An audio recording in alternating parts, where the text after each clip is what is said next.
নমস্কার বন্ধুরা, আপনাদের সকলকে স্বাগত জানাই অন্ধকারের আওয়াজ চ্যানেলে। আমাদের আজকের বিশেষ নিবেদন তারানাথ তান্ত্রিকের গল্প বকুলপুরের ছায়াদানবী। আপনাদের সকলের কাছে অনুরোধ, গল্পটি সম্পূর্ণ শুনুন এবং কেমন লাগলো অবশ্যই আমাদের কমেন্টের মাধ্যমে জানান। তাহলে চলুন শুরু করা যাক তারানাথ তান্ত্রিকের গল্প বকুলপুরের ছায়াদানবী।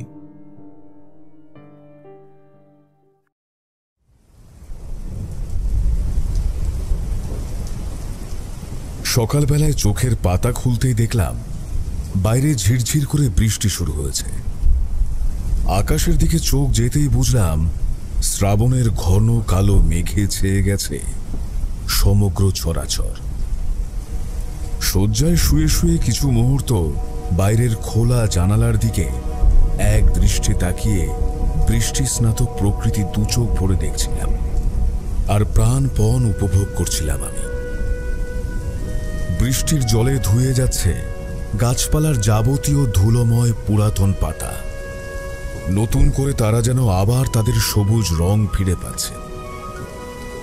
খুব সুন্দর একটা গন্ধ ভেসে এলো সহসা। বুঝলাম কেউ ভালো মন্দ কিছু রাঁধছে। বিছানা ছেড়ে আমি উঠতেই যাব, ঠিক এমন সময় আমার ঘরের বন্ধ দরজার অপর প্রান্ত হতে একটা কড়া ঘাতের বেশ জোরালো শব্দ ভেসে এলো। আমি মনে মনে আন্দাজ করলাম যে এই সময় কে আসতে পারে। মাথাতে এলো একজনেরই নাম, কিশোরী। আমার ধারণা পুরোপুরি সঠিক। বাইরে থেকে পাওয়া গেল কিশোরীর কণ্ঠস্বর। কি হে ভায়া, এখনো ঘুম থেকে ওঠোনি নাকি? বলি আমি কি তবে ফিরে যাব? দরজা খুলবে না? আরে না না, দাঁড়াও দাঁড়াও কিশোরী, যাচ্ছি যাচ্ছি। এ কথা বলে আমি তাড়াতাড়ি বিছানা থেকে নেমে এসে দরজার আগল খুলে দিতেই সে এবার প্রবেশ করলো ঘরের ভিতর। আমার দিকে তাকিয়ে তিরিক্ষি মেজাজের সাথে বড় বড় করে চোখ পাকিয়ে বলল, বলি তোমার কি কোনো আক্কেল জ্ঞান নেই নাকি? এমন বৃষ্টি বাদলার দিনে তুমি এতখানি বেলা অবধি ঘুমাও কি করে? এ কিন্তু ভাই মহা অপরাধ।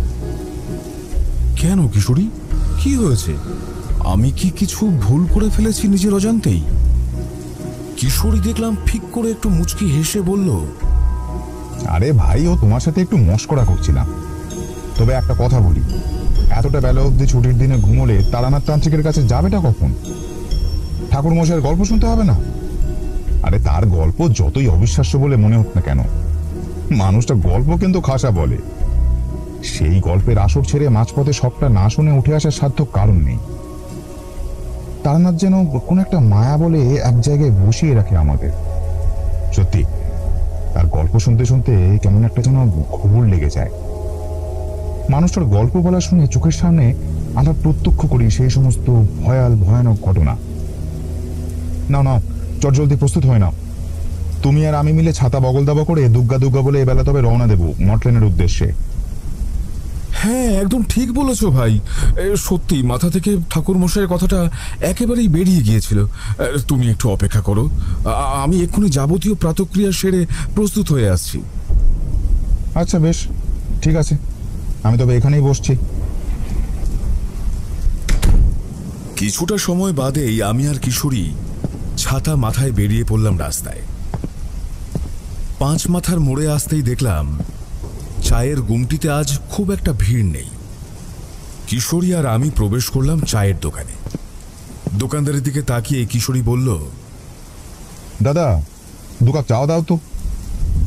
দোকানদার এবার মাটির কটরায় 2 ভাঁড় চা বাড়িয়ে দিল আমার দিকে। বেঞ্চে বসে পা দোলাচ্ছে কিশোরী।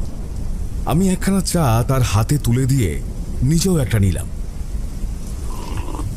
আলতো করে সামান্য একটু চুমুক বসাতেই 2 চোখ যেন বুজে এলো আপনা আপনি। অপূর্ব লাগলো গোটা বিষয়টা। এমন বৃষ্টির আবহে এই গরম গরম চা খাওয়ার মেজাজটাই আলাদা। এর স্বাদ একেবারে অভূতপূর্ব বর্ণনাতীত। হালকা বাতাসে বৃষ্টির ছাট এসে লাগলো আমাদের গায়ে। কিশোরী এবার আমার দিকে তাকিয়ে জিজ্ঞেস করল, আচ্ছা ভাই, আজ ঠাকুর মশাইয়ের কাছ থেকে ঠিক কি ধরনের গল্প শুনবে বলে ঠিক করেছো? আজ মারাত্মক কোনো ভয়ের গল্প শুনতে চাই, এমন গল্প যা শুনলে আমাদের গায়ের প্রতিটা লোম যেন খাড়া হয়ে যাবে, ভয়ে আমাদের হাত পা যেন অবশ হয়ে যায় কয়েক সেকেন্ডের জন্য। এমন গল্প চাই। বেশ বেশ, তাহলে বরং তাই হবে, চলো। আর অযথা বেশি বিলম্ব না করে আমি আর কিশোরী তারানাথের বাড়ির সদর দরজার সামনে এসে হাজির হলাম। বন্ধ দরজায় সামান্য আঘাত করতেই চারি এসে দরজা খুলে দিল। আমাদের দেখে তো চারি ভীষণ খুশি হয়ে হাসতে হাসতে বলল, আরে কাকা বাবু যে, আসুন আসুন, ভেতরে আসুন, আমি শীঘ্রই বাবা মশাইকে খবর দিচ্ছি। আমি আর কিশোরী দুয়ারে রাখা তক্তপোষের উপর উঠে গিয়ে বসলাম। চারি চলে গেল ঘরের ভিতর তারানাথ তান্ত্রিককে ডাকতে। কিছুক্ষণ বাদে বেশ প্রফুল্ল মুখে ঠাকুর মশাই হাজির হলেন সেখানে। আরে এসেছো তোমরা, বেশ ভালো করেছো। সত্যি কথা বলতে আমিও তোমাদের কথাই ভাবছিলাম। এমন ঠান্ডার দিনে বৃষ্টির টুকটাপ শব্দে যেমন তোমাদের মনে গল্প শোনার আগ্রহ জন্মায়, ঠিক তেমনই আমার মনের মধ্যেও আজকাল দেখি বড্ড গল্প শোনানোর ইচ্ছা জাগরিত হয়। আসলে কি জানো তো, ভালো শ্রোতা পেলে গল্প বলার ইচ্ছাটাও দ্বিগুণ বেড়ে যায়। এই সুযোগটাকে কিছুতেই হাতছাড়া করতে দিলাম না আমি। তাড়াতাড়ি বুক পকেট থেকে পাসিং শোয়ের প্যাকেটটা বের করে ঠাকুর মশাইয়ের দিকে বাড়িয়ে বললাম, তবে আর দেরি কেন ঠাকুর মশাই, আজ কিন্তু একখানা জমজমাট বেশ ভয় ধরানো গল্প শুনতে চাই। তবে একটা অনুরোধ আপনার কাছে, আজ আপনার অতীত জীবনে ঘটা এমন কোনো কাহিনী আমাদের শোনান যা শুনে খুব ভয় লাগে আমাদের। আচ্ছা বেশ, ঠিক আছে, আমি তোমাদের আজ খুব ভয়ের একটা কাহিনী শোনাবো। এই কাহিনী আজ থেকে অনেক বছর আগের। আমার বরাবরই ভবঘুরের স্বভাব। ঘরের মধ্যে বেশি দিন একটানা থাকতে আমার খুব একটা মন বসতো না। তখন ঈশ্বরকে স্মরণ করে এবং কাল ভৈরবের উপর অসীম ভরসা রেখে আমি এখানে ওখানে নানান অজানা অচেনা জায়গায় বেরিয়ে পড়তাম। চলতি পথে যে সমস্ত বিপদগ্রস্ত মানুষদের সাথে মোলাকাত হতো আমার, তাদের আপ্রাণ চেষ্টা করতাম সাহায্য করার। তো সেবার ঘটল এক ঘটনা। এদিক ওদিক ঘুরতে ঘুরতে আমি পৌঁছলাম বকুলপুর নামের একটা গ্রামে। গ্রামটা আকারে বেশ বড়, অনেক গ্রামবাসীর একত্রে বাস সেখানে।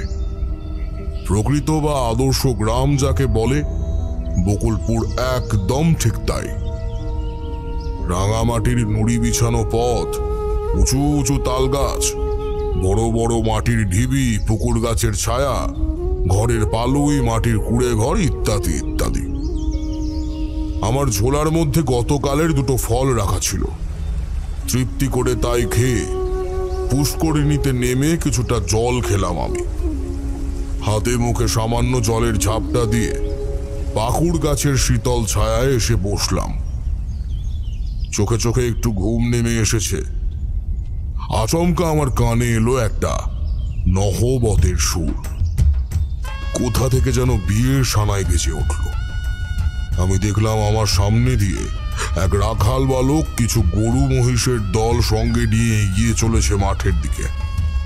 তার উদ্দেশ্যে আমি জিজ্ঞাসা করলাম, ওই খোকা, বলছি তোমাদের গ্রামে কি কোনো অনুষ্ঠান আছে? এই সানাইয়ের সুর ভেসে আসছে কোথা থেকে? আগে হ্যাঁ, আমাদের গ্রামের সেনবাড়ির ছোট ছেলের কাল বিয়ে হয়েছে। সেই উৎসবের কারণেই সানাইয়ের সুর শুনতে পাচ্ছেন আপনি। ও, গতকাল বিয়ে সম্পন্ন হয়েছে। আচ্ছা, তো তোমাদের গ্রামের সেনবাড়িটা কোন দিকে? আমাদের গ্রামের সেনবাড়ি এই তো বেশি দূরে নয়। সোজা গিয়ে বাঁদিকে একটা মোচড় মাথা পড়বে। সেই মোচড় মাথা ধরে নাক বরাবর হাঁটলেই দেখতে পাবেন সেই বিশাল ঐতিহ্যবাহী সেনবাড়ি। এ কথা বলে রাখাল বালক এবার নিজের গরু মহিষের দল নিয়ে এগিয়ে গেল মাঠের দিকে। আমার মনটা কেমন যেন আকুলি বিকুলি করে উঠল। অন্তরের মধ্যে থেকে কেউ যেন বলে উঠল, আমার একবার সেনবাড়িতে যাওয়া অত্যন্ত প্রয়োজন। সেখানে না গেলে তাদের মস্ত বড় কোনো এক বিপদ ঘটে যাবে হয়তো। প্রতিবারের মতো হৃদয়ের কথায় সায় দিলাম আমি। সেন বাড়ির ঠিকানা জেনে নিয়ে গুটি গুটি পায়ে হাঁটতে শুরু করলাম সেই পথে। সেন বাড়ির সম্মুখে এসে পৌঁছতেই আমি অবাক হয়ে গেলাম। বিশাল বনেদি পরিবার বকুলপুরের সেন বাড়ি। বাড়ির এই প্রান্ত থেকে ও প্রান্ত যেন দিগন্ত রেখার মতো বিস্তৃত। বাড়ির সামনে রয়েছে বিশাল সিংহ ফটক। ফটক সহ গোটা বাড়ি বিবাহ অনুষ্ঠানের জন্য ফুলে ফুলে সজ্জিত। বাড়ির সামনের গেট পেরোতেই বিশাল নহবতের আসরের ব্যবস্থা করা হয়েছে। বাড়ির সামনেই একটা বৃহৎ শ্বেত শুভ্র সিংহ মূর্তি বসানো আছে, যা এই বাড়ির আভিজাত্য কয়েক গুণ বৃদ্ধি করছে। বাড়িটার একেবারে চূড়ায় একটা কালো পাথর দ্বারা নির্মিত ডানাওয়ালা পরী বসানো। সে নিজের দুই ডানা ও দুই বাহু মেলে দাঁড়িয়ে আছে বিচিত্র দেহভঙ্গিতে। সব মিলিয়ে সেন বাড়ির অবস্থা দেখে বোঝা যায় তাদের ধন সম্পত্তি প্রতিপত্তির প্রাচুর্য ঠিক কতখানি।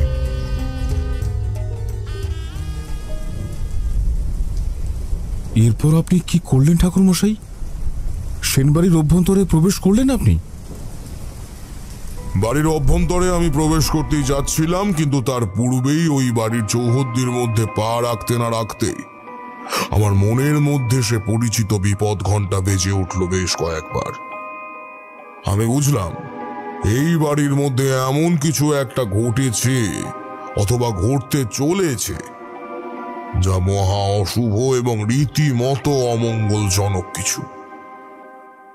আমার নজরে পড়ল সেন বাড়ির ভিতর থেকে এবার বেরিয়ে আসছে এক বৃদ্ধ মানুষ। দেখলাম মানুষটি আমার দিকে এগিয়ে আসছে। আমার অত্যন্ত নিকটে এসে পৌঁছতেই পুঙ্খানুপুঙ্খভাবে পর্যবেক্ষণ করলাম তাকে। বৃদ্ধের মাথায় চুলের পরিমাণ খুবই কম, গলায় একটা ভারী সোনার হার, গায়ে দামি মোলায়েম বস্ত্রের পাঞ্জাবি আর ধুতি। বৃদ্ধ মানুষটি এবার আমার কাছে এসে দুই হাত জড়ো করে বলল, আগে কাউকে কি খুঁজছেন আপনি? কোনো দরকার থাকলে আমায় বলতে পারেন নির্দ্বিধায়। আমি সেনবাড়ির কর্তা রজতাভ সেন। নমস্কার সেন মশাই, আমি তারানাথ চক্রবর্তী। টুকিটাকি সামান্য কিছু জ্যোতিষবিদ্যা জানা আছে আমার, তাই দিয়েই মানুষের হস্তরেখা ললার বিচার করতে পারি। এই বকুলপুর গ্রামের উপর দিয়ে যাচ্ছিলাম আমি। সহসা আমার কানে নহবতের সুর এসে পৌঁছতেই কৌতূহল বশত এখানে চলে এলাম। আমার পরিচয় জানতে পেরে অত্যন্ত খুশি হলেন সেন মশাই। তিনি নত হয়ে আমার চরণ ধুলি মাথায় নিলেন। আমি প্রবল আপত্তি করে বললাম, কি করছেন আপনি? আমার বয়োজ্যেষ্ঠ হয়ে আপনি আমায় প্রণাম করছেন? বলি, আমার যে নরকেও ঠাঁই হবে না। দেখুন, ওসব পাপ পুণ্য আমি কিছু বুঝি না ঠাকুর মশাই। আমি শুধু এটুকু বুঝি যে আপনি ব্রাহ্মণ ঘরের সন্তান, যাকে বলে জাতি শ্রেষ্ঠ। আপনি প্রণম্য, আপনাকে তাই প্রণাম করাই উচিত। না হে সেন মশাই, আপনার এই কথা আমি কোনোভাবেই মেনে নিতে পারলাম না। জাতি শ্রেষ্ঠ বলে আদৌ কোনো কিছু হয় না। আসলে মানুষ শ্রেষ্ঠ হয়, মনুষ্য ধর্ম শ্রেষ্ঠ হয়। প্রণাম তো আমাদের তাদেরকেই করা উচিত যারা সেই প্রণামের যোগ্য এবং আমাদের থেকে বয়সে অধিক গুণ বড়, অভিজ্ঞতা সম্পন্ন ও মহাজ্ঞানী। ঠাকুর মশাই, আপনি যখন একবার এসে পড়েছেন তখন আপনাকে কয়েকটা দিন এ বাড়িতে থাকতেই হবে। গতকাল আমার পুত্রের বিবাহ সম্পন্ন হয়েছে। হয়তো আর খানিক মুহূর্ত বাদেই নববধূকে সঙ্গে নিয়ে সে বাড়ি ফিরে আসবে। আপনাকে তাদের আশীর্বাদ করতেই হবে। তাদের এই নতুন সাংসারিক জীবনে চলার পথে আপনার মতন একজন মহান মানুষের আশীষ, শুভকামনা একান্ত কাম্য। ঠাকুর মশাই, আমার অনুরোধ, আপনি দয়া করে কয়েকটা দিন আমার গৃহে কাটিয়ে যান। আমি মনে মনে প্রমাদ গুনলাম, সেনমশাই আমাকে নিজে থেকে না বললেও আমি স্বইচ্ছায় তাদের বাসায় থেকে যেতাম। কারণ তোমরা তো ভালোভাবেই জানো যে আমার হৃদয়ে যদি একবার সেই অশুভ ঘণ্টা বেজে ওঠে তাহলে তা কখনো মিথ্যে বলে প্রতিপন্ন হয় না। সেনবাড়ির উপর যে কোনো অশনি অশুভ ঝঞ্ঝা নেমে আসতে চলেছে তা আমি বিলক্ষণ আঁচ করছিলাম। আশাইস্তক দেখে চলেছি কোথাও যেন কিছু একটা পরিবর্তন ঘটছে। সেই পরিবর্তন এতটাই সূক্ষ্ম যে তা আমার নজর এড়িয়ে যাচ্ছে, কিন্তু তা হতে দিলে মোটেই চলবে না। আরো খুব নিখুঁতভাবে গোটা বিষয়টার উপর পর্যবেক্ষণ করতে হবে আমায়। আমি এবার সেন মশাইয়ের সাথে সদরের গেট পেরিয়ে বাড়ির মধ্যে প্রবেশ করলাম। যত বাড়ির অভ্যন্তরে এগিয়ে যেতে লাগলাম ততই আমার মনে হলো এখানে কিছু একটা ঘটতে চলেছে খুব তাড়াতাড়ি। যা ঘটবে তা মোটেও শুভ কিছু নয়, তা মহা অশুভ ও মহা অলক্ষণে।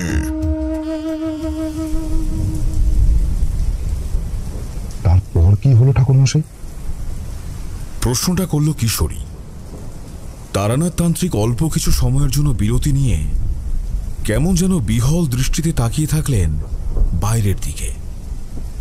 ঘন কালো মেঘে মাঝে মধ্যেই খেলে যাচ্ছে বিদ্যুতের ছটা। গুরু গুরু আওয়াজ কানে আসছে অনেকক্ষণ যাবৎ। অবিশ্রান্ত বৃষ্টির ধারা কচু পাতার উপর পড়তেই বৃষ্টির জলের ফোঁটা পিছলে ছিটকে পড়ে যাচ্ছে মাটির মধ্যে। সবুজ কচি ঘাসগুলো যেন নতুন করে প্রাণ ফিরে পাচ্ছে। একটা হিমেল জোলো শীতল বাতাস ক্রমশ যেন প্রদক্ষিণ করছে তারানাথ তান্ত্রিকের গৃহটাকে।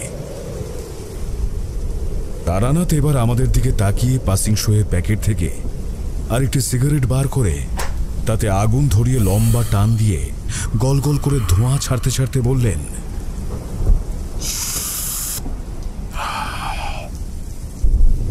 কি আবার হবে?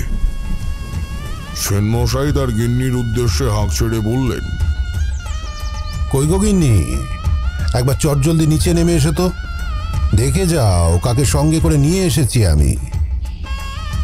সেনমশাইয়ের গলার আওয়াজ শুনতে পেয়ে এবার তার গিন্নি নিচে নেমে এলেন দোতলা থেকে। তার গিন্নির নাম ছিল লক্ষ্মীপ্রিয়া দেবী। তিনি নামেও যেমন লক্ষ্মীপ্রিয়া, রূপে এবং গুণেও ঠিক তেমনই। সেনমশাইয়ের অর্ধাঙ্গিনী আমার দিকে এগিয়ে এসে আমার পদতলের ধুলো মাথায় নিতেই যাচ্ছিলেন। আমি তাড়াতাড়ি পা দুখানা সরিয়ে নিলাম, হাতের তালু উন্মুক্ত করে বললাম, থাক না মা জননী, করছেনটা কি? আমায় প্রণাম করার কোনো দরকার নেই। গিন্নি, তুমি বরং ঠাকুরমশাইয়ের জন্য একটু জল মিষ্টির ব্যবস্থা করো। আমি ঠাকুরমশাইকে সঙ্গে নিয়ে কাছারি ঘরে গেলাম। এই কথা বলে সেনমশাইয়ের সাথে আমি গিয়ে পৌঁছলাম কাছারি ঘরে। নরম আরাম কেদারার ওপর মুখোমুখি গিয়ে বসলাম আমরা। লক্ষ্মীপ্রিয়া দেবী 2 থালা মিঠাই আর কিছুটা শরবত নিয়ে এসে রাখলো আমাদের সামনে। সামান্য কয়েকটা মিষ্টি মুখে তুলে কিছুটা ঠান্ডা পানীয় গলায় ঢাললাম আমি। আমার যে যথেষ্ট ক্ষুধা এবং পিপাসা পেয়েছিল তা অস্বীকার করতে পারি না কিছুতে। আমি আর সেনমশাই যখন নিজেদের মধ্যে নানান ধরনের কথাবার্তায় ব্যস্ত, ঠিক তেমন সময় বাড়ি থেকে ভেসে এলো সম্মিলিত নারীগণের শঙ্খ আর উলুধ্বনি। আমাদের বুঝতে এতটুকু বাকি রইল না যে নতুন বউকে নিয়ে সেনবাড়ির ছেলে ফিরে এসেছে। আমার দিকে দৃষ্টি নিক্ষেপ করে এবার সেনমশাই বললেন, চলুন ঠাকুরমশাই, আর নববধূকে সাথে নিয়ে আমার ছেলে ফিরে এসেছে। আমি বাইরে যাচ্ছি, আপনিও আসুন আমার সাথে। হ্যাঁ চলুন। আমি আর সেনমশাই এবার কাছারি ঘর থেকে বেরিয়ে এলাম। চৌকাঠ গোড়ায় দাঁড়িয়ে আছে সেনমশাইয়ের ছোট ছেলে এবং তার পাশটিতে মাঝারি আকারের এক ফুটফুটে সুন্দরী মেয়ে, নতুন বউয়ের সাজে। মাথা ভরা তার রাঙা সিঁদুর, চুলটা খোপা করে পেছনে বাঁধা, তাতে বেলি ফুলের মালা জড়ানো। খোপার সাথে সন্নিবিষ্ট একটা লাল চেরি আর সাদা মুকুট, গলায় পুষ্পের মালা, অঙ্গে তার লাল শাড়ি, কিন্তু সব থেকে সুন্দর মনোমুগ্ধকর যে জিনিসটা সেটা হলো তার ভাষা ভাষা মায়া ভরা কাজল মাখা 2 চোখ। সেনবাড়ির ছোট ছেলে বিশ্বরূপের বউ কমলা দেখতে যেন সাক্ষাৎ মা জগৎ জননী মহামায়া। লক্ষ্মীপ্রিয়া দেবী তাদের বরণ করলেন। বিবাহ সংক্রান্ত যাবতীয় স্ত্রী আচার শেষ হবার পর সেনমশাই তাদের নিয়ে এলেন আমার কাছে। তিনি নবদম্পতি যুগলের উদ্দেশ্যে বললেন, নাও, তোমরা এনাকে প্রণাম করে আশীর্বাদ চেয়ে নাও। ইনি হলেন তারানাথ চক্রবর্তী, ওরফে তারানাথ তান্ত্রিক। এনার আশীর্বাদ তোমাদের একান্ত প্রয়োজন। বিশ্বরূপ এবং কমলা এবার আমায় প্রণাম করল। আমি তাদের মাথায় হাত রেখে কাল ভৈরবকে স্মরণ করে বললাম, পরমেশ্বর তোমাদের মঙ্গল করুন।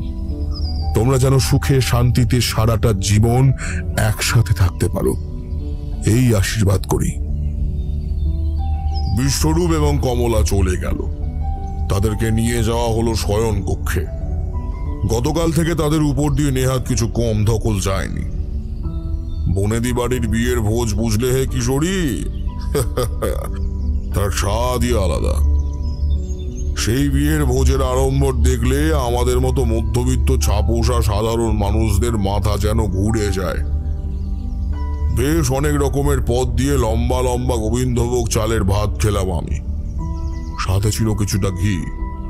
দুপুরে শয্যায় শরীর এলিয়ে দিতেই দু চোখ জুড়ে আমার ঘুম নেমে এলো। বেশ কয়েক ঘন্টা সেদিন শান্তিতে ঘুমিয়েছিলাম আমি, কিন্তু ঘুম ভাঙতেই মনটা কেমন যেন বিষণ্ণ হয়ে পড়ল। মনের মধ্যে এক নাগারে ফিস ফিস করে কেউ যেন বলতে লাগলো, আর বেশি দেরি নেই তারানাথ, আর বেশি দেরি নেই, সময় যে ঘনিয়ে এলো। আমার সারা শরীর জুড়ে একটা শিহরণ খেলে গেল। গায়ের যাবতীয় লোম খাড়া হয়ে উঠল তিলকের মধ্যে। লক্ষ্মীপ্রিয়া দেবী এবার দরজার ওপার থেকে বলে উঠলেন, ঠাকুরমশাই, ঠাকুরমশাই ভেতরে আসতে পারি? আসুন আসুন, ভিতরে আসুন। লক্ষ্মীপ্রিয়া দেবী এবার দরজা সামান্য ফাঁক করে ভেতরে ঢুকে এলেন। তার হাতে ধরা একটা বিশাল থালা। থালার ওপর দিয়ে দেখা গেল খাঁটি ঘিয়ে ভাজা বড় বড় গরম ধোমায়িত সাদা লুচি আর কষা কষা আলুর দম, যেন মুখ তুলে চেয়ে আছে আমারই দিকে। খাদ্যের সুবাস এতটাই উত্তম যে আমার জিভের ডগায় যেন রীতিমতো জল চলে এলো গো, বুঝলে। তা আমার বিছানার পাশে মেহগিনি গাছের কাঠ দ্বারা নির্মিত একটা ছোট্ট বসার জায়গার উপর থালাখানা নামিয়ে রেখে তিনি বললেন, ঠাকুরমশাই, এই অল্প কিছুটা খাবার রেখে গেলাম, আপনি কিন্তু এগুলো খেয়ে নেবেন। খাবারের থালা নামিয়ে রেখে শটান চলে গেলেন লক্ষ্মীপ্রিয়া দেবী। লুচিগুলো যেন আমায় হাতছানি দিয়ে ডাকছিল। আমি তাদের সদ্গতি করতে এবার ব্যস্ত হয়ে পড়লাম। সব মিলিয়ে বিয়ে বাড়িটা বেশ ভালোই কাটলো। পরবর্তী দুদিনের মধ্যে কিন্তু আর কোনো রকম ঝুটঝামেলা বাধা বিঘ্ন কিচ্ছু ঘটল না। নির্ঝঞ্ঝাট ভাবে কেটে গেল বিয়ের পরবর্তী 2-3 দিন।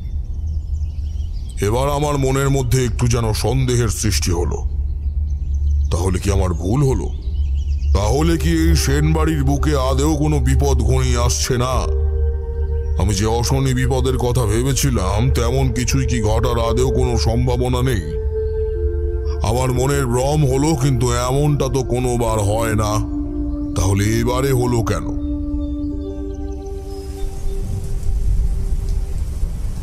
সত্যি তো ঠাকুরমশাই, আপনার হৃদয় আপনাকে যতবার কোনো বিপদের আগাম ইঙ্গিত দেয় ততবারই কোনো না কোনো মারাত্মক বিপদ সত্যিই বাস্তবে ঘটে। তাহলে এবারে তার অন্যথা হলো কেন? আমি দেখলাম তারানাথ তান্ত্রিক কিশোরীর এই প্রশ্নে একটু যেন রহস্যের হাসি হাসলেন। তারপর খানিকটা সময় চুপ করে থেকে পুনরায় মুখ খুললেন। না হে কিশোরী, আমার মতো তোমাদেরও ভুল হচ্ছে সামান্য। আমার হৃদয় কিন্তু আমার সঠিক তথ্যই দিয়েছিল। 3 দিনের দিন ঠিক দিনের বেলায় আমার নজরে পড়লো সেই অদ্ভুততম ঘটনাটা। কি ছিল সেই অদ্ভুততম ঘটনা? ঠিক দুপুর বেলায় মধ্যাহ্ন ভোজন সেরে খোলা উঠোনে বসে আমরা বেশ কয়েকজন একটু গল্প গুজব করছিলাম। বাড়ির ছোটখাটো খুদে সদস্যরা ফুটোফুটি করছিল এদিক ওদিক। বাড়ির মহিলাগণ রান্না বান্নার কাজে ব্যস্ত। চাকর বাকরেরা যে যার মতো তাদের নিজ নিজ কাজে বহাল। সেন মশাই দাঁড়িয়ে থেকে তাদের তদারকি করছেন গোটা বিষয়টা। সব মিলিয়ে একটা অনুষ্ঠান বাড়ির মতো পরিবেশ। আমরা জনাসাতেক মাঝবয়সী ছেলেপুলের দল আড্ডা দিচ্ছি। হঠাৎ করে আমার নজর পড়ল শান্তিপ্রসাদের ওপর। শান্তিপ্রসাদ সেন বাড়ির বড় ছেলে। আমি অবাক চোখে দেখলাম শান্তিপ্রসাদের ছায়া পুরোপুরি গায়েব হয়ে গেছে। অমন খটখটে রোদের তাপে বসে থাকা সত্ত্বেও মাটির মধ্যে কোথাও কোনো ছায়া পড়েনি তার। ছায়া পড়েনি? এটা আবার কেমন কথা ঠাকুর মশাই? মানে সূর্যের আলোতে ছায়া পড়বে, এটাই তো প্রকৃতির নিয়ম। হ্যাঁ, সচরাচর তেমনই ঘটে থাকে, সেটাই হলো স্বাভাবিক নিয়ম। কিন্তু নিয়ম বিরুদ্ধ বলেও একটা বিষয় থাকে। এই ছায়া না পড়ার অর্থ খুবই বাজে, ক্ষতিকারক এবং অশুভ। আমি নিখুঁতভাবে পর্যবেক্ষণ করলাম আরো বেশ কয়েকবার। না, বিন্দু মাত্র আমার ভুল হচ্ছে না। সত্যি মাটির মধ্যে এতটুকু ছায়া পড়েনি শান্তিপ্রসাদের। আমি অন্যান্য সকলের মতো আমারও পশ্চাৎ ভাগে তাকিয়ে দেখলাম একটি বিশাল লম্বা তির্যক কালো ছায়া পড়েছে আমার। কিন্তু একমাত্র তার বিপরীত ঘটেছে শান্তিপ্রসাদের সাথে।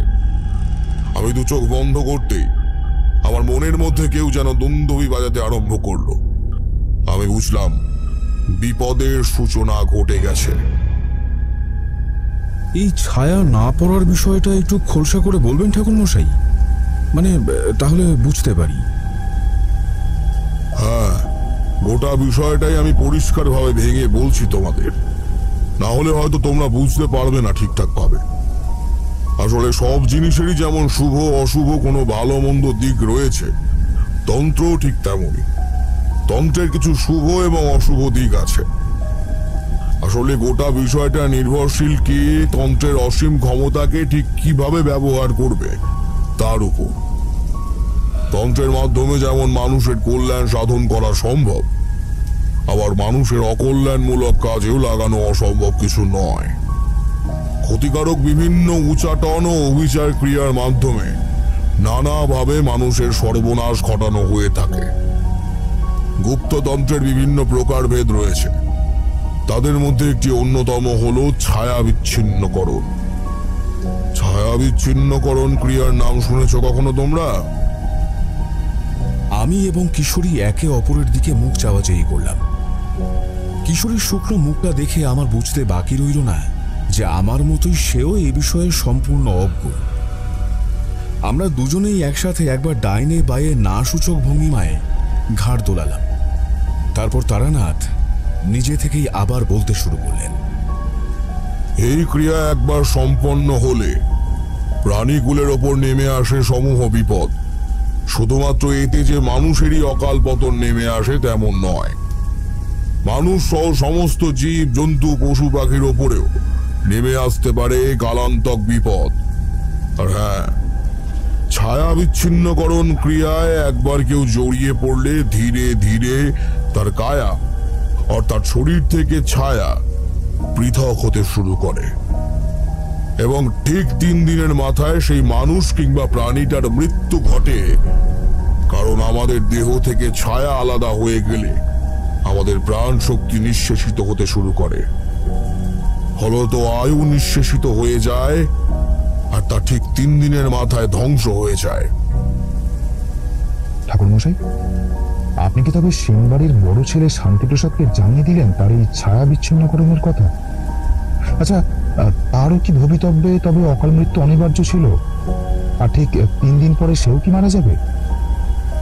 না গো কিশোরী, আমি তখনই আমার মনের মধ্যে যে সন্দেহ উঁকি দিয়েছিল অর্থাৎ ছায়া বিচ্ছিন্নকরণের কথা, তা তখনই বললাম না শান্তিপ্রসাদকে।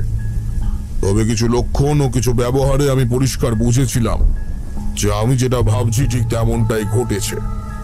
আর সত্যি যদি বাস্তবে ছায়া বিচ্ছিন্নকরণ ক্রিয়া ঘটানো হয়ে থাকে, তাহলে খুব স্বল্প সময়ের মধ্যেই তার প্রাণবায়ু ফুরিয়ে আসবে চিরতরের জন্য। কিন্তু সবচেয়ে বড় প্রশ্ন হলো যে এই ছায়া বিচ্ছিন্নকরণ যোগ্য করলো ঠিক কে? যে চরম ক্ষতি চায় শান্তিপ্রসাদের।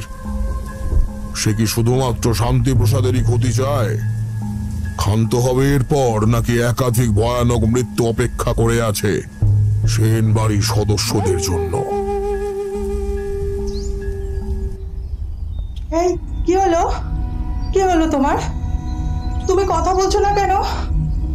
মা, বাবা, শিগগিরই এ ঘরে আসুন। দেখুন আপনার বড় ছেলে সাড়া দিচ্ছে না। হে ভগবান, তুমি আমার এত বড় ক্ষতি কেন করলে? কান্নার আওয়াজ ভেসে এলো শান্তিপ্রসাদের ঘর থেকে।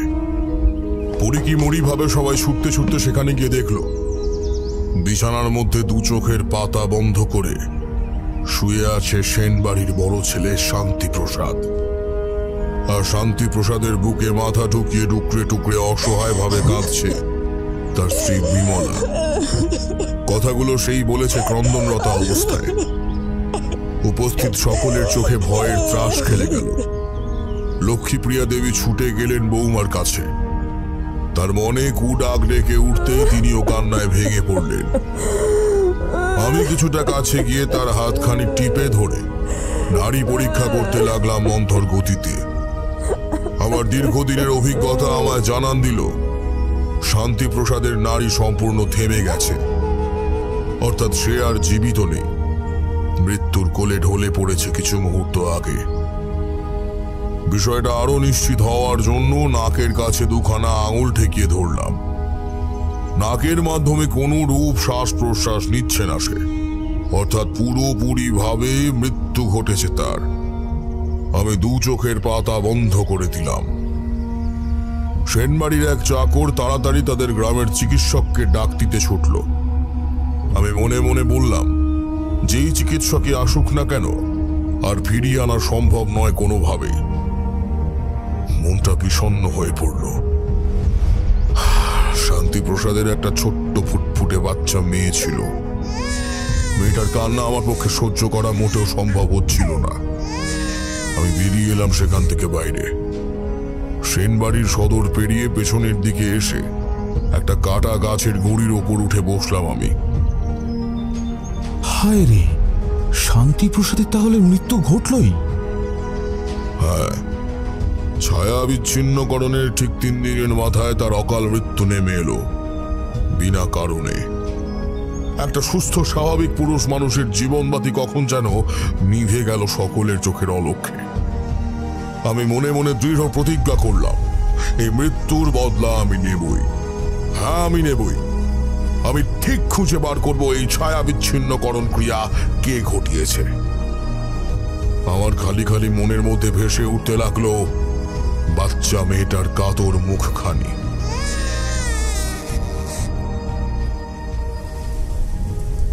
আচ্ছা ঠাকুর মশাই, আপনি কি কোনোভাবে শান্তিপ্রসাদকে বাঁচাতে পারতেন না? অন্তত একবার তো চেষ্টা করতে পারতেন। তুমি ভুল করছো হে কিশোরী। আসলে তন্ত্রের পথ তোমাদের অজানা, তাই তোমাদের এমন ধারণা হচ্ছে।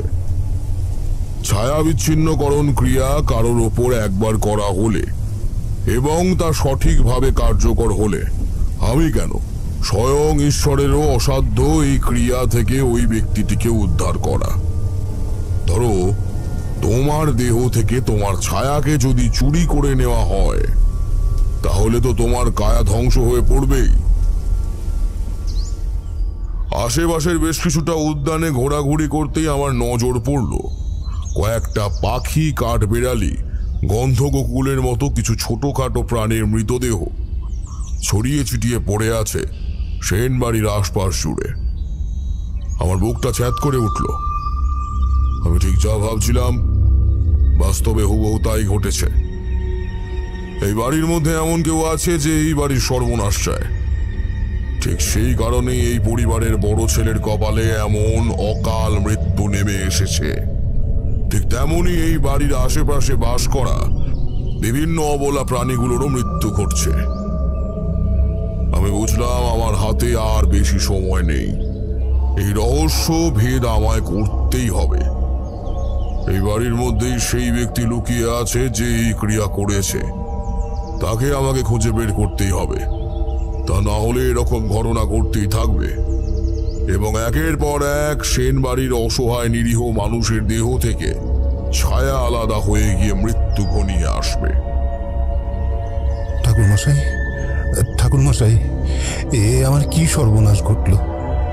আমার সুখের সংসারে কার নজর লাগলো ঠাকুরমশাই? বিয়েবাড়ির আনন্দ যে এমন শোকবাড়ির দুঃখে পরিণত হবে তা কি আর তখন বুঝেছিলাম? গত জন্মে বোধহয় কোনো মহাপাপ করেছিলাম, সেই পাপের শাস্তি পেতে হলো আমায় এ জন্মে। বেঁচে থাকতে পুত্রশোক পাওয়া যে কি সাংঘাতিক যন্ত্রণার, কি নিদারুণ কষ্টের, তা আপনাকে বলে বোঝাতে পারবো না ঠাকুরমশাই, বলে বোঝাতে পারবো না। আমি আর সেন মশাই একাকী একটি কক্ষের মধ্যে বসেছিলাম। সন্ধ্যার ঘন অন্ধকার নেমে এসেছে চারিদিক জুড়ে। ঘরের মধ্যে জ্বলছে একটা টিমটিমে লণ্ঠন। শান্তিপ্রসাদের সৎকার সমাপ্ত হয়েছে। পরিবার যথারীতি ভেঙে পড়েছে পুত্র শোকে। কাঁদতে কাঁদতে কথাগুলো বললেন তিনি আমার হাত দুখানি জড়িয়ে ধরে। ভারী কষ্ট হলো আমার। আমি ঠিক করলাম গৃহকর্তার কাছ থেকে ছায়া বিচ্ছিন্নকরণের বিষয়টা আর গোপন করা উচিত হবে না। তাকে খোলাখুলি ভাবে সবটা বলাই উচিত। এতে অন্তত তিনি সাবধান হতে পারবেন, সতর্ক করতে পারবেন তার পরিবার বর্গকে। তাই আমি বললাম, সেনমশাই, আপনি কিংবা আপনার পরিবারের একটি মানুষও এখনো অবধি জানেন না যে আপনারা ঠিক কত বড় এক মারণ বিপদের সম্মুখীন হয়েছেন। আমাদের তন্ত্র বা বলা বাহুল্য কালো ক্ষতিকর তন্ত্রবিদ্যার মধ্যে ছায়া বিচ্ছিন্নকরণ নামের এক অভিচার ক্রিয়া রয়েছে। কোথাও সে ক্রিয়া হলে এবং সঠিকভাবে সফল হলে সে ক্রিয়ার প্রভাবে একাধিক মানুষের দেহ থেকে ছায়া বিচ্ছিন্ন হয় এবং সেই সকল মানুষগুলোর ছায়া বিচ্ছিন্নকরণের মাত্র 3 দিনের মধ্যেই তারা মারা যান। আপনাদের এই সেন পরিবারের মধ্যেই একই যজ্ঞ করেছে কেউ, যার কারণে আপনার বড় পুত্রটি মারা গেছেন। আপনি নিশ্চয়ই এখন বুঝতে পারছেন যে আবার যে কোনো সময় যা কিছু ঘটতে পারে। মৃত্যুর ভয়ানক করাল খাড়া নেমে আসতে পারে যে কারোর উপর। আমার এই কথা শুনে খুব স্বাভাবিকভাবেই ভয়ানক রকমের ভীত হয়ে পড়লেন সেন মশাই। তার হাত পা রীতিমতো কাঁপতে শুরু করলো থরথর করে।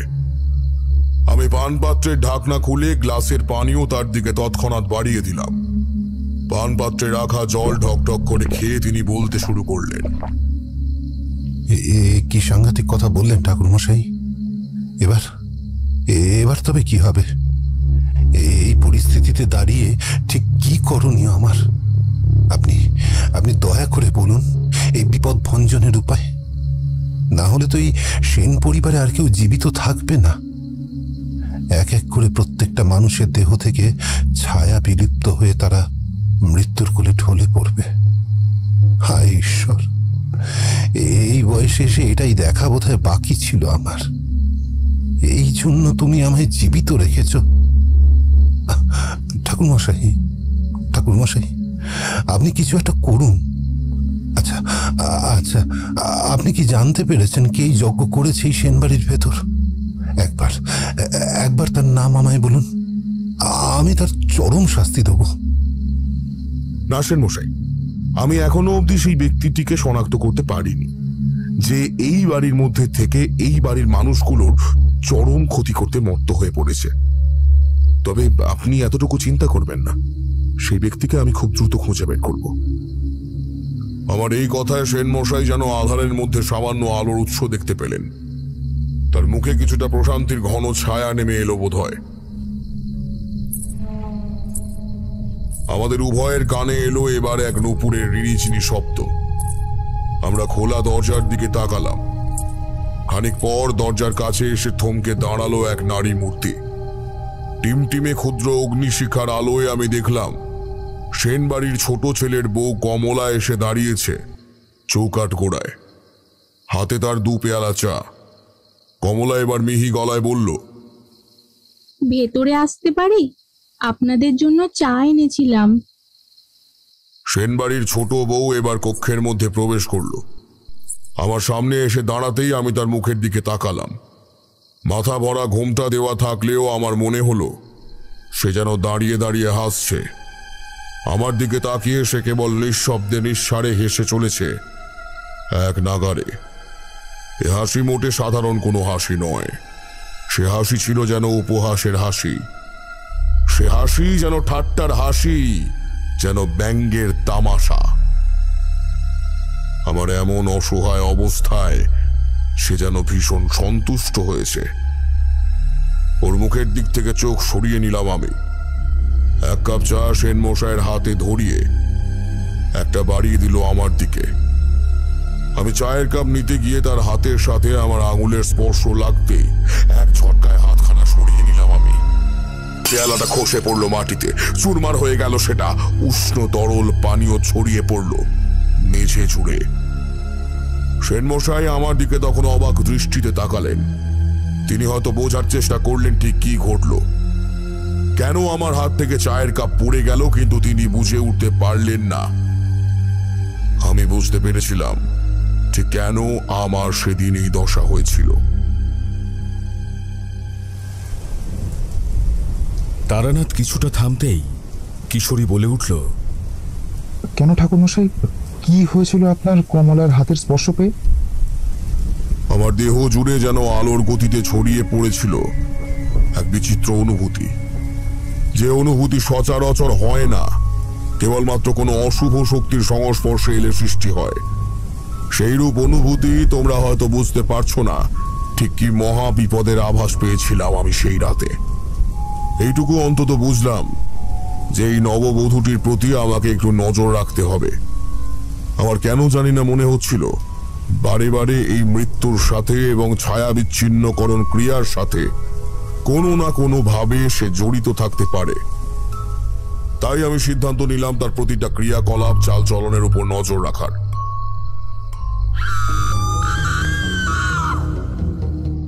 আচমকা আমাদের কানে এলো একটা চিৎকার। বাইরের উঠোন থেকে চিৎকার করে উঠলেন সেন মশাইয়ের স্ত্রী লক্ষ্মীপ্রিয়া দেবী। ওগো ওগো, তোমরা কে কোথায় আছো? তাড়াতাড়ি একবার উঠোনে এসো, দেখে যাও রামচরণ কেমন ছটফট করছে। সবই তো ঠিকঠাক ছিল, কিন্তু হঠাৎ করে কি যে হলো কিচ্ছু বুঝতে পারছি না। বিমলা, কমলা, তোমরা একটু জল আনো তাড়াতাড়ি, ওকে একটু জল খাওয়াতে হবে। হায় হায়, কি সব ঘটছে আমার বাড়িতে। ওলো, কে কোথায় আছিস? তোরা তাড়াতাড়ি ছুটে আয়। আমি আর সেন মশাই এবার এক মুহূর্ত সময় অপচয় না করে কমলার পাশ দিয়ে দৌড়ে গেলাম দরজার দিকে। বাইরে বেরিয়ে আসতেই দেখলাম পরিবারের অনেক মানুষের জমায়েত হয়েছে বাইরের উঠোনে। আমি সেখানে পৌঁছে দেখলাম ঠিক যা ভেবেছিলাম তাই হয়েছে, অর্থাৎ ছায়া বিচ্ছিন্নকরণ ক্রিয়ায় দ্বিতীয় শিকার হয়েছে সেন পরিবারের বহুদিনের বিশ্বস্ত এক কর্মচারী রামচরণ। পুকুরের জলে কোনো কারণবশত বিষক্রিয়া ঘটলে সেখানে বসবাসকারী জলজ প্রাণী সহ মাছেরা যেমন খাবি খেতে শুরু করে, ঠিক তেমনই ভাবে যেন খাবি খাচ্ছে রামচরণ। বাতাস থেকে সে যেন একটু একটু করে প্রাণবায়ু দেহের ভেতরে ঢোকানোর চেষ্টা করছে, কিন্তু পারছে না। আমি দেখলাম রামচরণের ছায়া পড়েনি কোথাও। বিষয়টা খেয়াল করলেন সেন মশাইও। তার সমগ্র শরীর জুড়ে যেন ভয় খেলে গেল। আমার ভারী মায়া হলো অসহায় মানুষটির মুখটি দেখে। সত্যি আমার কিছু করার ছিল না সেখানে দাঁড়িয়ে। আমি সরে এলাম দু চোখ বন্ধ করে। দুই হাত জড়ো করে কাল ভৈরবের উদ্দেশ্যে বললাম, হে প্রভু, যার কারণে অসহায় মানুষগুলো এমন করে অকালে চলে যাচ্ছে তাকে যেন আমি খুঁজে বের করতে পারি এবং এরূপ কাজের জন্য তাকে যেন চরম দণ্ড দিতে পারি। সত্যি করে কি সে মারা গেল ঠাকুরমশাই? হ্যাঁ গো কিশোরী, মাত্র কিছু সময়ের মধ্যেই রামচরণ অন্তিমবারের মতন শেষ নিঃশ্বাস ত্যাগ করে। এরপর ঘটতে থাকলো সেনবাড়ির নানা পুষ্যের মৃত্যু। গোশালা থেকে পাল পাল গরু মহিষ মরতে লাগলো একসাথে বিনা রোগ ব্যাধিতে। লক্ষ্মীপ্রিয়া দেবীর অত্যন্ত পছন্দের প্রিয় ময়না পাখিটাও প্রাণ হারালো বেঘরে। বাড়ির চারপাশে যত্রতত্র পড়ে থাকতে দেখা গেল বিভিন্ন কুকুরের নিথর দেহ। গাছতলায় দেখা মিলল বেশ কয়েকটা কাঠ বিড়ালির স্পন্দনহীন দেহ। সব দেখে শুনে আমি স্থির করলাম বেশি সময় আমাদের হাতে মোটে নেই। যা করার তা আমাকে খুব তাড়াতাড়ি করতে হবে। না হলে এই অকাল মৃত্যুর ঝড় চলতেই থাকবে। সবার আগে যেটা করতে হবে সেটা হলো কমলার প্রতি নজর রাখা। আমি মনে মনে স্থির করলাম কমলার প্রতিটা ক্রিয়াকলাপ খুব সূক্ষ্মভাবে নজর রাখবো আমি।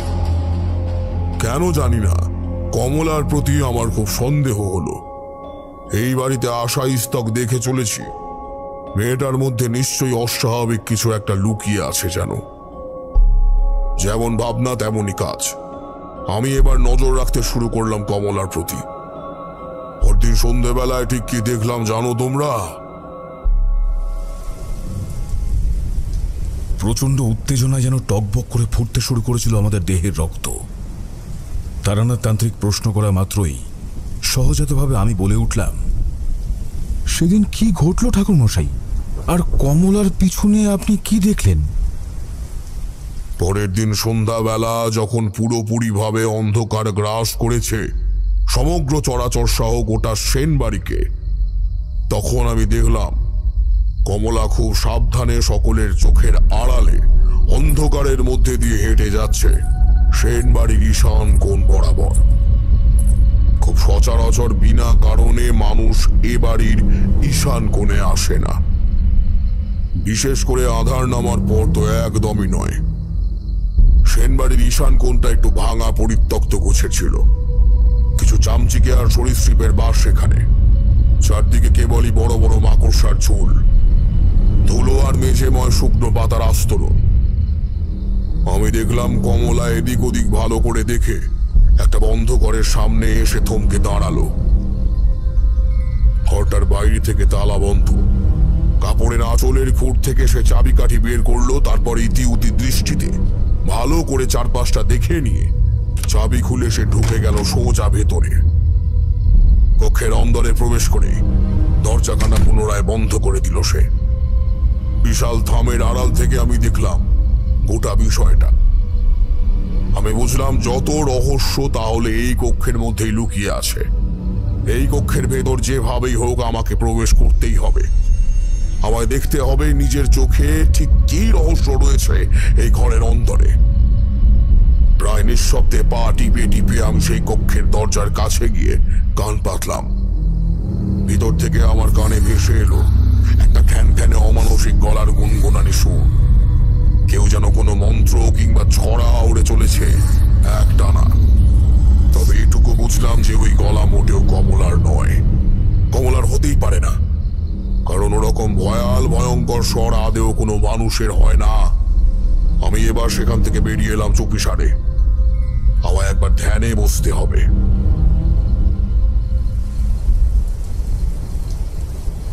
তারানাথ তান্ত্রিক এবার কিছুটা সময়ের জন্য বিরতি নিলেন। আমাদের কাছ থেকে উঠে সোজা ঘরের ভিতরে প্রবেশ করলেন। আমি বুঝলাম গড়গড়ায় টান দেওয়ার প্রয়োজন হয়ে পড়েছে বিশেষ।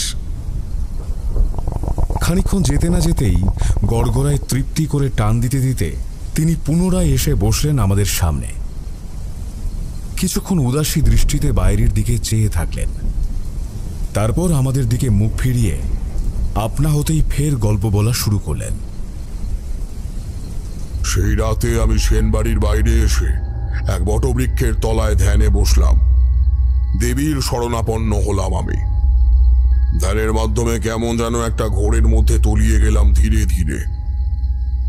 কতক্ষণ ধ্যানমগ্ন ছিলাম তা সঠিকভাবে কইতে পারি না। আমার চোখের সামনে সহসা ধরা দিল কমলা। কি? আপনি কমলাকে দেখলেন? হ্যাঁ গো কিশোরী, কমলাকে দেখলাম। তবে অমন হাসি খুশি মাখা কমলার মুখ কেমন যেন বিকৃত হতে শুরু করলো চোখের সামনে। তার সমগ্র শরীর আলকাতরার মতো কুচকুচে কালো রঙে পরিণত হলো। কমলার গায়ের উজ্জ্বল বর্ণ কুচকুচে ঘোর কালোয় বদলে গেল। লাল বর্ণের দামি শাড়ি ক্রমশ ধূসর ফ্যাকাশে হতে লাগলো। খানিক মুহূর্তের মধ্যে কমলা এক বিভৎস নারী মূর্তিতে পরিণত হতে লাগলো। সেই নারীকে দেখলে তোমাদের বুকের কলিজা শুকিয়ে যেতে বাধ্য। সেই নারী আদেও কোনো মানবী ছিল না, মানবী রূপ ধারণকারী এক দানবী ছিল। তার মাথা ভর্তি সাদা স্বর্ণের মতো থকথকে চুল, কপালে কালো তিলক, চোখে মনি বলে কিছু নেই, ফটফটে সাদা দুটো লম্বাটে নয়ন, লম্বা উঁচু নাক, চওড়া ঠোঁট, ঠোঁটের বাইরে বেরিয়ে এসেছে তীক্ষ্ণ দাঁতের শাড়ি, গলায় হাড়ের মালা, লিকলিকে কালচে হাতে কয়েক গাছা চুড়ি, কালো চুড়ি, বিকৃত বাঁকানো বড় বড় নখ, পা দুখানা পুরোপুরি উল্টো দিকে ঘোরানো। আমার বুকটা কেঁপে উঠল। কি দেখালেন দেবী আমায়? এ যে মহা অনর্থ ঘটে গেছে দেখছি। আমি ঠিকই চিনলাম ভয়ঙ্কর দানবীকে, কারণ এর সম্বন্ধে আমি কিছুটা হলেও জানতাম। এ দানবী ছিল আসলে এক ছায়া দানবী। ছায়া দানবী? সেটা আবার কি? ছায়া দানবী হলো এক অপশক্তির অংশ, বা এক অত্যন্ত ক্ষমতাশালী প্রেরজনীয় বলতে পারো। তবে ছায়া দানবীর নিজে থেকে আগমন ঘটে না কখনো। ছায়া বিচ্ছিন্নকরণ যজ্ঞের মাধ্যমে তাকে আনা হয়ে থাকে। যেই স্থানে ছায়া বিচ্ছিন্নকরণ যজ্ঞ ঘটানো হয়, সেখানকার স্থান যদি খুবই উন্নত হয় এবং উপযুক্ত তিথি নক্ষত্র যোগ পায়, তাহলেই এই অপশক্তির আগমন ঘটে। এই ছায়া দানবী মানুষ রূপ নিতে সক্ষম। ছায়া দানবী নিজের খাদ্য হিসেবে গ্রহণ করে শুধুমাত্র নানান প্রাণীর ছায়া। যাদের যাদের ছায়া সে গ্রাস করে, তারা 3 দিনের মাথায় মারা যায়। গোটা বিষয়টার কিছুটা আমার বোধগম্য হলো। এবার রহস্যের জট খানিকটা ফ্যাকাশে হলো।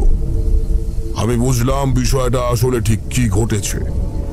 এবার শুধু একটু পরীক্ষা করা বাকি ছিল কমলার উপর, যেটা আমি করলাম পরের দিন সকালে। পরীক্ষা? কি পরীক্ষা ঠাকুর মশাই? পরদিন সকালবেলায় আমি লক্ষ্মীপ্রিয়া দেবীর কাছে গিয়ে বললাম, আচ্ছা, আপনি আপনার একবার ছোট পুত্রবধূকে রন্ধনশালায় ডাকুন তো, তাকে সকলের জন্য একটু চা করতে বলুন। প্রতিদিনই তো আপনার হাতের চা খাই, আজ না হয় একটু স্বাদ বদল হোক।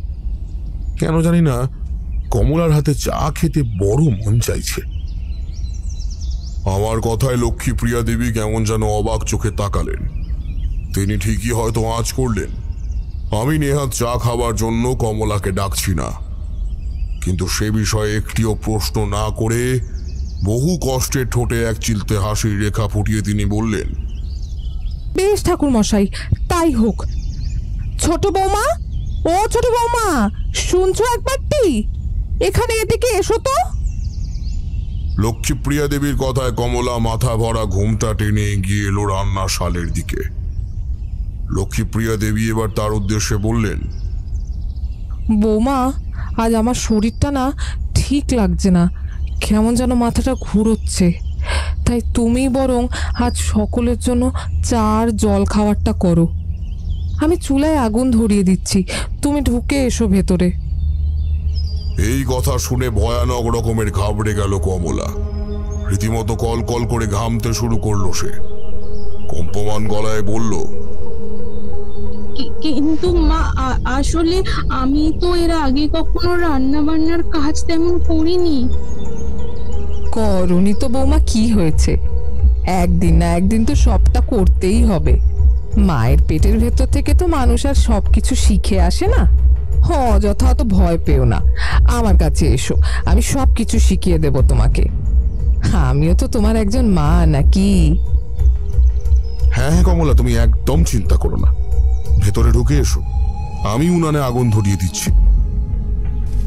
এ কথা বলেই আমি উনানে আগুন ধরিয়ে দিতে কমলা অসীম ভয়ে কাঁপতে শুরু করলো। আগুনের প্রতি তার এমন অস্বাভাবিক ভয় আমাদের উভয়েরই চোখ এড়ালো না। লক্ষ্মীপ্রিয়া দেবী এবার তাকে একরকম রান্না করার জন্য জোর করতে, মেয়েটা পাগলের মতো চিৎকার করতে করতে শাশুড়ির কথা অগ্রাহ্য করে দৌড়ে পালিয়ে গেল। যেটুকু যা বোঝার ছিল তার সবটাই বুঝে গেছি ততক্ষণে। আমার মুখ জুড়ে রহস্যভেদের হাসি ফুটে উঠল। লক্ষ্মীপ্রিয়া দেবী এবার থমথমে গলায় বলে উঠলেন, কি ব্যাপার বলুন তো ঠাকুর মশাই, বৌমা আগুনকে এত ভয় পায় কেন? আমি খেয়াল করেছি প্রথম যেদিন কমলা এই বাড়িতে এসেছিল সেদিন দুধ ওতলানো স্ত্রী আচারেও অংশগ্রহণ করেনি মোটেও। কেবল বলেছিল দুধের গন্ধে নাকি ওর কেমন শরীর অসুস্থ হয়ে পড়ে। বিষয়টা একটু খটকা লাগলেও তখন অতটা গুরুত্ব দিইনি, কিন্তু আজ বুঝতে পারছি আসল কারণটা কি ছিল। সেদিন ও আসলে ভয় পেয়েছিল আগুনের কাছে আসতে, যেমনটা ঠিক আজকে পেল। আমি এখনই আপনাকে কিছু বলছি না লক্ষ্মীপ্রিয়া দেবী, তবে এটুকু কথা দিচ্ছি, আজ রাতের মধ্যে আপনি আপনার সকল প্রশ্নের উত্তর পেয়ে যাবেন। আপনি তাড়াতাড়ি একবার সেন মশাইকে আমার সাথে দেখা করতে বলুন, কিছু জরুরি কথা আছে তার সাথে আমার। আচ্ছা ঠাকুরমশাই, আমি তেনাকে ডেকে দিচ্ছি, আপনি বরং বৈঠকখানায় যান।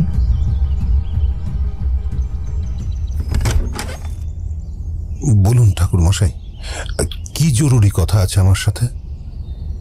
সেন মশাই, আপনার পরিবারের মধ্যে ছায়া দানবী যে ঠিক কোথায় লুকিয়ে আছে তা আমি ধরে ফেলেছি। আজ সন্ধ্যাবেলায় এক বিশেষ যজ্ঞ করব ছায়া দানবীর ধ্বংসের জন্য। সেই যজ্ঞের প্রয়োজনীয় কিছু উপাদান আমি আপনাকে বলে দিচ্ছি, সেগুলো আনিয়ে দেওয়ার ব্যবস্থা করুন এবং সকলকে জানিয়ে দিন যে আজ বিকালের পর থেকে কেউ যেন এই বাড়ি ছেড়ে না যায়। এই পরিবারের প্রত্যেকটি মানুষ উপস্থিত থাকে যেন গতকাল সকাল অবধি। আমার কথায় কিছুটা শান্তি বোধ করল সেন মশাই। তার মুখ উজ্জ্বল হয়ে উঠল অনাবিল আনন্দে। তিনি হাসতে হাসতে বললেন, অসংখ্য ধন্যবাদ আপনাকে ঠাকুরমশাই, অসংখ্য ধন্যবাদ। আমি সবকিছু আনিয়ে দেওয়ার ব্যবস্থা করছি, কিন্তু সেই ছায়া দানবী কোথায় লুকিয়ে আছে তা যদি বলতেন। তা আপনি আজ সন্ধ্যাবেলায় যজ্ঞের শেষেই জানতে পারবেন। এই বিষয়টা না হয় অপ্রকাশিতই থাক।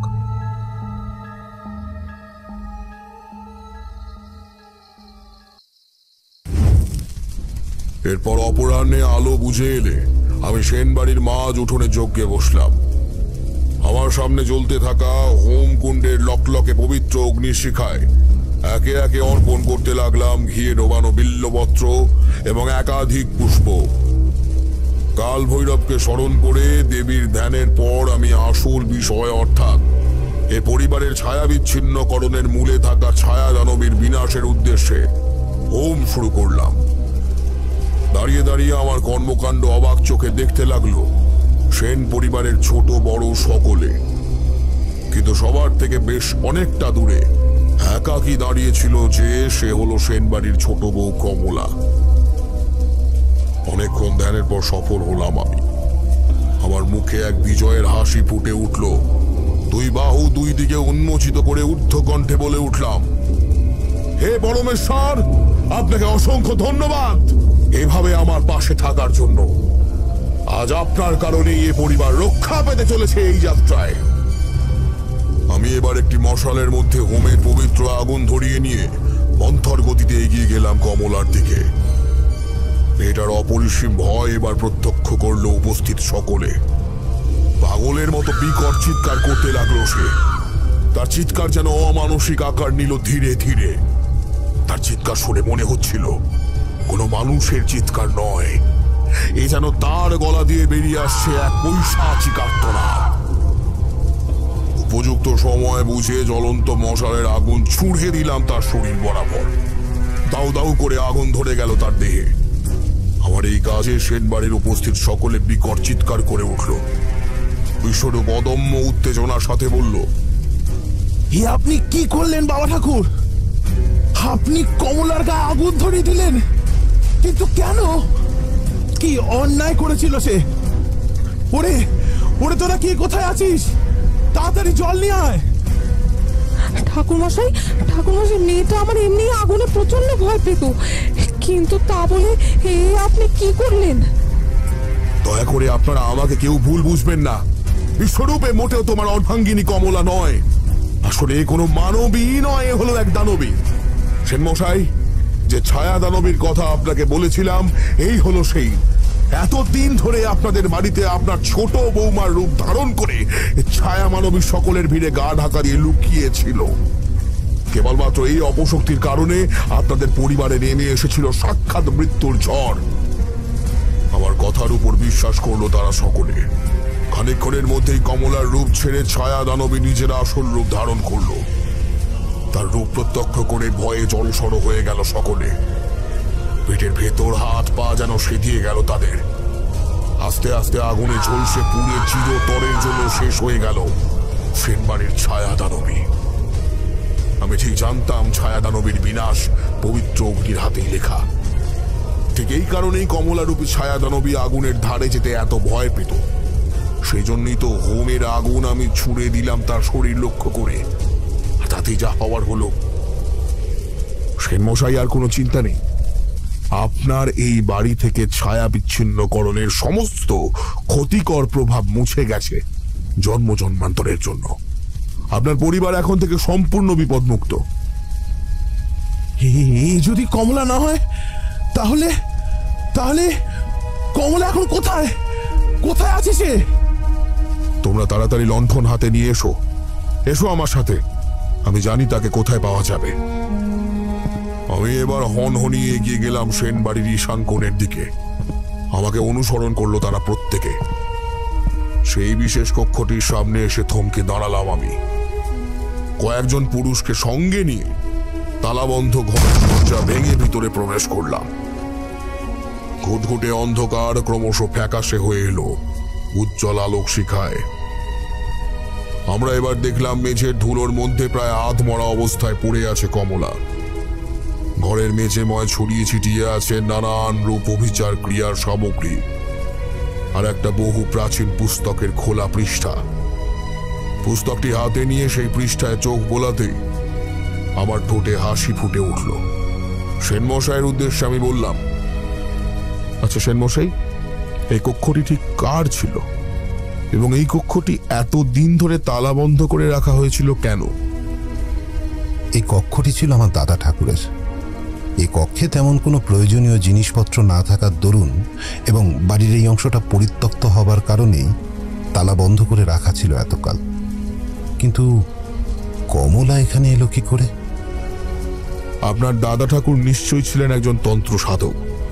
তন্ত্রের নানা পথ তিনি জানতেন, কারণ এই পুস্তকটির মালিক যিনি, তিনি যে একজন তন্ত্র সাধক হবেন এটুকু বুঝতে বিশেষ বেগ পেতে হয় না। হ্যাঁ ঠাকুর মশাই, আপনি ঠিক ধরেছেন একেবারে। তিনি টুকিটাকি কিছু তন্ত্রমন্ত্র জানতেন। তন্ত্র সম্পর্কে জানার জন্য তার অধীর আগ্রহ ছিল। সারা জীবনব্যাপী তিনি নানাবিধ তন্ত্র চর্চা করে গেছেন। নানান রকমের প্রাচীন পুঁথি সংগ্রহ করেছেন নিজের কক্ষে। তিনি মারা যাবার পর তার এই কক্ষ বন্ধ করে দেওয়া হয় পুরোপুরিভাবে। এই কক্ষের ভেতরে তালাবন্ধ অবস্থায় থেকে যায় এরকম নানান ধরনের কিছু প্রাচীন পুঁথি গ্রন্থ। আচ্ছা, এবার তাহলে আসলে কি ঘটেছিল তা আমি অনুমান সাপেক্ষে বলছি। তবে আমার এই অনুমান কিন্তু ভুল হবার নয়। আপনাদের পুত্রবধূ কমলা এই বাড়িতে আসার পর তাকে ঘুরিয়ে দেখানো হয়েছিল সবটা। একমাত্র দেখানো হয়নি এই ঈশান কোণের দিকটা। ফলত সে মুখে কাউকে কিছু না বললেও তার অন্তরে জমা হলো এক অদম্য কৌতূহল। সে সকলের চোখের আড়ালে একলা চলে আসে এই ঈশান কোণে। ঈশান কোণে থাকা প্রত্যেকটি কক্ষের দরজা খুলে খুলে সে ভেতরে ঢুকে দেখতে থাকে। কিন্তু একমাত্র এই দরজাটাই তালা দেওয়া থাকার কারণে সে আর ভেতরে ঢুকতে পারে না। এই কক্ষের ভেতরে ঠিক কি লুকিয়ে রাখা আছে তা জানার জন্য সে ব্যাকুল হয়ে পড়ে। এ বাড়ির কোনো ভৃত্যের মাধ্যমে সে গোপনে এই তালার চাবি তৈরি করে এবং তালা খুলে প্রবেশ করে একদিন ভিতরে। এদিক সেদিক ঘোরাঘুরি করার পর তার হাতে এসে পড়ে এই ছায়াদানবী জাগরণের পুস্তকটি। নিজের অজান্তেই ও ছায়াদানবী জাগরণের সমস্ত প্রক্রিয়াকে সঠিকভাবে পালন করে ফেলে। সমস্ত উপকরণ সঠিকভাবে প্রয়োগ করার কারণে এবং তিথি নক্ষত্র যোগ একেবারে উপযুক্ত থাকার জন্যই কমলা সফলতা লাভ করে। ছায়াদানবীর আগমন ঘটে এই বাড়ির এই গুপ্ত ঘরে। তাকে অজ্ঞান করে সে বেরিয়ে আসে বাইরে, শুরু করতে থাকে তার শিকার। ছায়াদানবীর কারণে আপনাদের বড় ছেলে এবং রামচরণের মৃত্যু ঘটেছে। এত সহজে নিস্তার পেত না পরিবারের সকল সদস্যরা। ঈশ্বরের পরম কৃপা, তাই তাকে ধ্বংস করা গেছে এত সহজে। আপনারা তাড়াতাড়ি বৈদ্যকে খবর দিন। পরমেশ্বরের আশীর্বাদে সে দ্রুত সেরে উঠবে এমনটাই আশা রাখি। আমি আর দুদিন ছিলাম সেন বাড়িতে। ততক্ষণে বেশ সুস্থ হয়ে উঠেছিল কমলা। সেন পরিবারকে আবার আগের অবস্থায় ফিরিয়ে দিতে পেরে আমি অত্যন্ত আনন্দিত হয়েছিলাম। 2 দিন ধরে সেন বাড়ির আতিথেয়তা গ্রহণ করে তারপর ফিরে এসেছিলাম গ্রামে।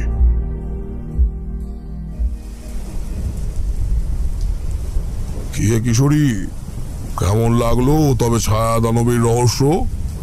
হ্যাঁ, দারুণ ঠাকুর মশাই, এক কথায় অনবদ্য। চলো হে ভাইয়া, আজ তবে ওঠা যাক নাকি? হ্যাঁ চলো। ঠাকুর মশাই, আজ তাহলে আসি আমরা। আচ্ছা, বেশ বেশ, তা সাবধানে যেও।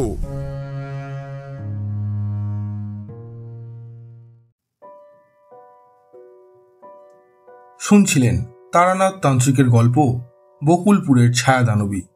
গল্পটি আপনাদের কেমন লাগলো অবশ্যই আমাদের কমেন্টের মাধ্যমে জানান। যদি ভালো লেগে থাকে তাহলে একটি লাইক করবেন এবং এরকম আরও গল্প শুনতে সাবস্ক্রাইব করতে পারেন অন্ধকারের আওয়াজ। দেখা হবে পরবর্তী একটি ভিডিওতে। ততক্ষণের জন্য সবাই ভালো থাকুন, সুস্থ থাকুন। সকলকে অসংখ্য ধন্যবাদ।